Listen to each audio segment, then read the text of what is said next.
I'm sitting with my two boys watching The Clubhouse, the Netflix docuseries about life inside Major League Baseball clubhouses, particularly the Boston Red Sox. My oldest son, he's communicated with me that he has a dream of playing in the big league someday. So I really wanted him to see what's really happening behind the scenes. Now, my kids have a taste of what some of my private clients go through, but nothing like what's depicted in this docuseries. So we're locked in on the first episode, and then one of the players strikes out and starts berating himself out loud with things like, "You suck, you're terrible." I grabbed the remote, hit pause. I looked at my boys and I said, "Boys, this is not how you talk to yourself." And their eyes got wide. And my youngest looked at me and he goes, wait, that's not okay? It was a teachable moment for me. And I knew I had to make it stick. I said, I don't care how high the stakes are and how much you want to get the job done, but you don't talk to yourself like you're the enemy. This is Coming Up Clutch with JR, helping the world's best in sports, entertainment, and business make winning a lifestyle. What's up? It's JR, and it's time for the 5-minute drill. I call this segment of the show the 5-minute drill because I give you a strategy that'll take no longer than 5 minutes to implement. It's a proven strategy to help you come up clutch in at least one area of your life so you can win more and be in position to maximize both your success and significance. Because I'm not here to help you win once. I'm here to help you make winning a lifestyle. Now, I'm asking you to be honest here. Would you ever say the stuff you say to yourself to your spouse, to your kids, to your best friend? Then the $1 million question is, why in the world are you saying them and saying these things to yourself? If you wouldn't tear someone else down like that, what makes it okay to be your own wrecking ball? You know, whether you realize it or not, your words are either driving your momentum or destroying it. So knowing that, by the end of this episode, you're going to be able to spot and shift any self-sabotaging words that have been quietly killing your momentum, both personally and professionally. We're going to lean right into this today. And by the way, if you're a guy listening to this today, just a reminder that the application window for the Clutch Club is open. This is my elite strategy and mentorship premium membership that's designed to help you unleash your best everywhere, not just in your career. I'm talking your home, your health, your marriage, everywhere. So if you want unprecedented access to world-class mentorship and training alongside a community of former athletes who cut through the BS and now compete as leaders, executives, and entrepreneurs. If you want to feel unstoppable on whatever field of play you're on, then strike while the iron's hot and head on over to theclutchclub.com to check it out. A lot of amazing stuff happening inside this club. My club guys, they're guys going deeper with the strategies that we're discussing on these podcast episodes, and it's helping them show up differently, especially when it matters most. So again, I encourage you to go to theclutchclub.com and check out what we got. Trust me, you won't regret it. And before I forget, if you're empowered by this show and learning something, make sure you follow us on Apple Podcasts so you don't miss out when we drop new episodes. Just hit that purple plus on the top right-hand corner of the podcast app. When you do that, this podcast has a chance to get in the hands of more people that need it. So help someone out today. Make sure you're following the show. And also, speaking of helping someone out, share today's episode. Play that hero to your family, friends, and teammates by giving them the link to this or sending them to comingupclutch.com. And when you go and post about this episode on social, make sure to tag me. All right, 5-minute drill. Let's get it. So the other night, I'm sitting with my two boys watching The Clubhouse, the Netflix docuseries about life inside Major League Baseball clubhouses, particularly the Boston Red Sox. My oldest son, he's communicated with me that he has a dream of playing in the big league someday. So I really wanted him to see what's really happening behind the scenes. Now, my kids have a taste of what some of my private clients go through, but nothing like what's depicted in this docuseries. So we're locked in on the first episode, and then one of the players strikes out and starts berating himself out loud with things like, "You suck, you're terrible." I grabbed the remote, hit pause. I looked at my boys and I said, "Boys, this is not how you talk to yourself." And their eyes got wide. And my youngest looked at me and he goes, wait, that's not okay? It was a teachable moment for me. And I knew I had to make it stick. I said, I don't care how high the stakes are and how much you want to get the job done, but you don't talk to yourself like you're the enemy. Because I've coached guys at the highest levels, pro athletes and executives, and I've watched them implode, not from lack of talent, but from something as simple as how they talk to themselves. So let's make this real and talk science for a minute. Dr. Ethan Kross, the author of Chatter, he showed that when you engage in negative self-talk, it activates the brain's pain centers. It's not a metaphor. Your words are literally causing you pain. Then we have neuroscientist Dr. Andrew Newberg, one of my favorites. He found that even a single negative word can increase your cortisol levels and disrupt your brain's normal function. Okay. Break that down in fourth grade English, JR. Well, it makes it harder for you to think clearly, problem solve, or perform under pressure. Things we all need to do as elite performers.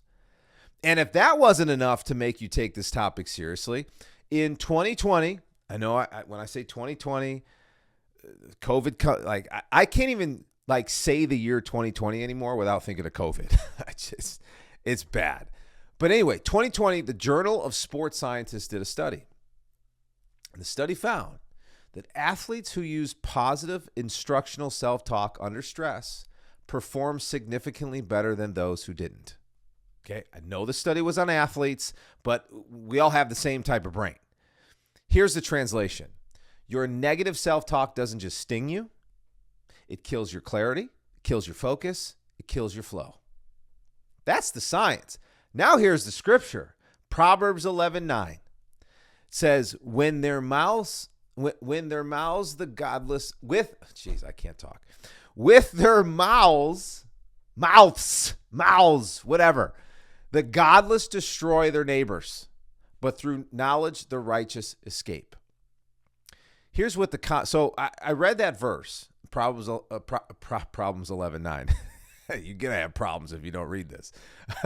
But here's when I got done reading Proverbs 11:9. See, I could have fun with myself just recording these dang things for you guys. But here's what my commentary said in my Bible after this verse. It said, words can be used either as weapons to destroy people or as tools to heal and build them up. You can treat every person you meet today as either a demolition site or a construction opportunity. Your words will make a difference. Okay. Now read that again. Now, but apply it to yourself. I'm going to read it again, but apply this to yourself. Words can be used either as weapons to destroy you or as tools to heal and build you up. You can treat yourself as either a demolition site or a construction opportunity. Your words will make a difference. Are you treating yourself like a demolition site or a construction opportunity? Where you're building yourself up. And by the way, this idea of words building or destroying isn't just a nice concept. This plays out in real life as well. And there's stories about it in the Bible. Take Gideon in Judges 6. When the angel of the Lord appears to him and calls him a mighty warrior, Gideon immediately starts talking to himself and really he's talking himself down. He goes, well, but Lord, how can I save Israel? My clan's the weakest, and I'm the least in this family. Gideon spoke defeat over himself. He spoke limits. God was calling him up, and Gideon's mouth was pulling him down. But once he aligns his words with God's words, his momentum shifted. He ends up leading a force of just 300 men to victory, not because of his might, but because he finally started believing and speaking what God said about him. And that shift in speech led to a major shift in identity. Gideon went from hiding in fear to leading with courage, all because he aligned his mouth and his words with his mission. That's the shift I'm asking you to make today. Stop speaking like a victim of your past. Start speaking like a man aligned with your purpose. So here's today's drill. It's going to help you do that. Again, it's called a 5-minute drill, so it shouldn't take you longer than 5 minutes to implement. 4 quick steps. Step 1, do a word audit. So for the next 24 hours, track every negative thing you say to yourself. Then step 2, from that list, I want you to choose one. Just one thing, one phrase, one set of words that you want to eliminate. Then the next step, I want you to write a truth-based phrase to replace it. Ideally, this is something rooted in Scripture. And by the way, I call this my trust the truth exercise. This is what I bring my private clients through. We take the lies and the negative words that are swimming in their head, and we turn them into truths that they can trust 24/7. Remember, I said there's 4 steps, so there's one less step. It's execution. It's executing on this. So you're going to set a reminder on your phone to go off 3 times during the day. When you wake up, at lunch, and when you go to bed. When that reminder goes off, you're going to speak that truth out loud to yourself. I want you to speak that truth out loud with conviction, not passively. I want you to own this like your momentum depends on it, because guess what? It does. So think about what you're doing. First thing in the morning, you're speaking that truth to yourself. When the day gets going and things are coming at you left and right, you're speaking that truth again to yourself.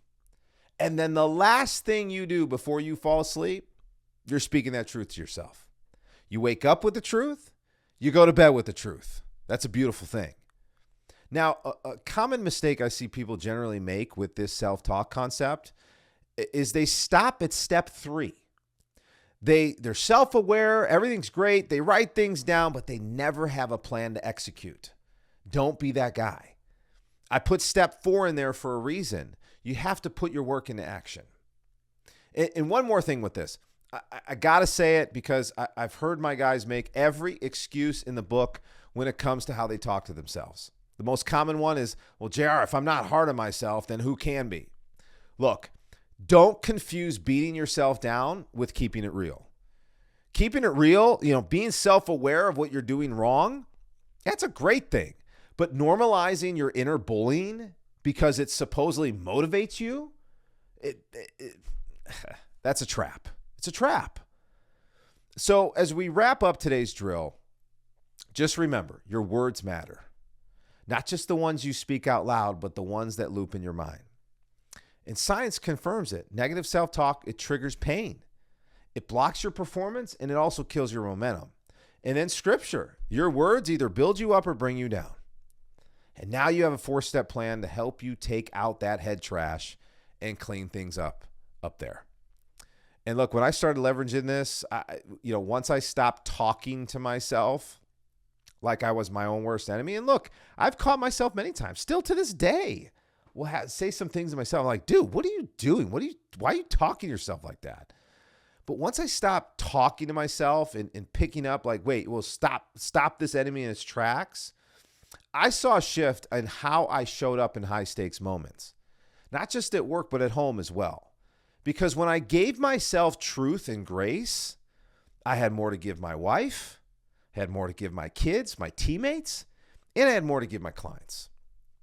I know you want the same. That's why you're listening to this episode right now. Remember, momentum is connected to your mouth. So speak life, speak truth, and let that shift fuel your next win. And speaking of momentum, to get you momentum with this drill right now, this second, my encouragement to you, just right after this episode, take 30 to 60 seconds to visualize yourself executing on this drill. Close your eyes. See yourself doing this successfully. See yourself catching that toxic self-talk, then flipping the script and replacing it with truth. See yourself waking up, reminding yourself of that truth. Having lunch, reminding yourself of that truth. Going to bed, reminding yourself of that truth. Lock this in before the day gets away from you. And if you've been listening to the show, you know visualization is one of the key strategies that I use with my private pro and executive athlete clients. This is what they do daily.